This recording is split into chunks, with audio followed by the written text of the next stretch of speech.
আসসালামু আলাইকুম ও রহমতুল্লাহি ওয়া বারাকাতুহু। সম্মানিত ভিউয়ার্স, যারা ভালোবাসার মানুষকে কাছে পেতে চান বা নিজের স্ত্রী অবাধ্য হয়ে গেছে তাকে বাধ্যগত করতে চান, বা আপনার প্রেমিক আপনার কথা শুনে না বা আপনার প্রেমিকা আপনার কথা শুনে না, তাদেরকে বাধ্যগত করতে চান, সেই ক্ষেত্রে ভিউয়ার্স এই কাজটা আপনারা করতে পারেন।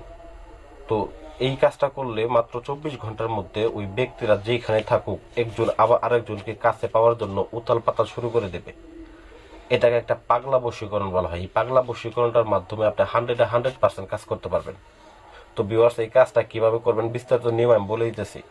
তো প্রথমত আপনার যদি সাধক হয়ে থাকেন অবশ্যই পূর্ণাঙ্গ নিয়ম মেনে কাজ করতে হবে, ভিডিওটা সম্পূর্ণ দেখতে হবে। ভিউয়ার্স, আপনি দেখতেছেন আমার হাতে রক্ত বের হইতেছে। তো এই রক্তটা কিসের? ভিউয়ার্স, এই রক্তটার মাধ্যমেই আপনাকে কিছু কাজ করতে হবে। দেখেন, এটা আপনি ভাবতে পারেন যে রং লাগাই নিছি, এই যে মুছে দিলাম আবার বের হইতে থাকবো।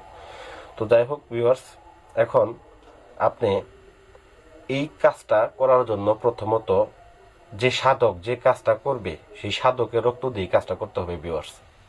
সাধকের রক্তের সাথে কামসিঁদুর মিশ্রিত করে কালি বানাইতে হবে।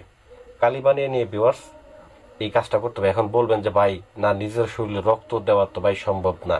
ভাই, একটা কাজ হাসিল করার ক্ষেত্রে অবশ্যই কঠিন কিছু করতে হয়। যদি আপনি নিজের শরীরে রক্ত না দিতে পারেন না, তাহলে আপনাকে একটা পাঠা কিনে তারপরে কাজ করতে হবে। আপনি একটা পাঠা কিনে পাঠা রক্তের সাথে কামসিঁদুর মিশ্রিত করে তারপর আপনি কালি বানাবেন, এবং সেই কালি দ্বারা ভিউয়ার্স আপনি এই নকশাটা অঙ্কন করবেন। ওই ব্যক্তির দুইটা ছবি আপনি দুই পাশে বসিয়ে দিবেন, ছবি দুইটার উপরে নাম বসিয়ে দিবেন। তারপর আপনার যে কাজ হচ্ছে সেটা হচ্ছে একটা পুতুল নেবেন, ভুজ পেপার নেবেন, দুইটা তাবিজ নেবেন। দুইটা নকশা অঙ্কন করার পরে এই ছবির ভুজ পেপারের উপরে অঙ্কন করবেন। মনে রাখবেন, ভুজ পেপারের উপরে অঙ্কন করে দুইটা ব্যক্তির ছবি ভুজ পেপারে এই সাইডে একটা এই সাইডে একটা দুই সাইডে বসায় দিবেন। বসিয়ে দেওয়ার পরে তারপর আপনার যে কাজ হচ্ছে সেটা হচ্ছে এটাকে পেঁচিয়ে নেবেন। ভুজ পেপারটা সুন্দর করে পেঁচিয়ে নেবেন। পেঁচিয়ে নেওয়ার পরে ভিউয়ার্স আপনি তাবিজের মধ্যে ভরে নেবেন। আমি এটা আপনাকে এভাবে দিয়ে দিছি। তো তাবিজের মধ্যে ভরে নেবেন, দুইটা নকশা অঙ্কন করবেন, দুই তাবিজের মধ্যে ভরবেন, এবং একটাকে একটা পুতুলের মধ্যে রাখবেন।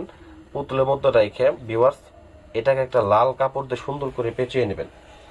লাল কাপড় দিয়ে পেঁচিয়ে নেওয়ার পরে আর তারপর আপনার যে কাজ সেটা হচ্ছে এই পুতুলটাকে আপনি আপনার বাড়ির যে উঠান আছে ঠিক উঠানের মাঝখানে রাখবেন। যদি দেখেন আপনার বিল্ডিং বাড়ি উঠান নাই, সেক্ষেত্রে আপনার ফুলের টবের ভিতরে আপনি এটাকে রেখে দিবেন।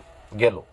দ্বিতীয় যে তাবিজটা আপনি করেছিলেন ভিউয়ার্স, এই দ্বিতীয় তাবিজটার মধ্যেও কিন্তু অবশ্যই ছবি দুইটা দুইটা করে লাগাই দিতে হবে। ওই তাবিজও নকশাটা ভালো করে অঙ্কন করতে হবে।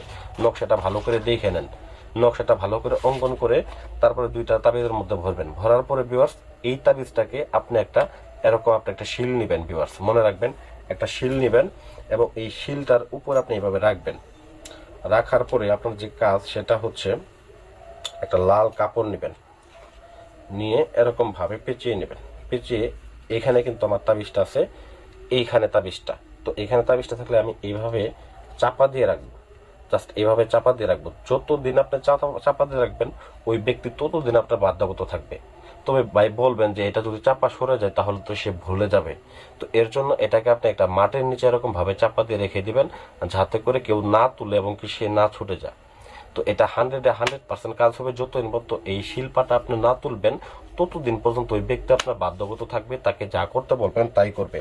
যদি তাকে আপনি সেক্স করতে বলবেন তাই করবে। যদি বলেন যে তাকে নিয়ে আপনি পালিয়ে যাবেন তাই যাবে। যদি বলেন যে তার সাথে আপনি এমনি টাইম পাস করবেন তাও করতে পারবেন।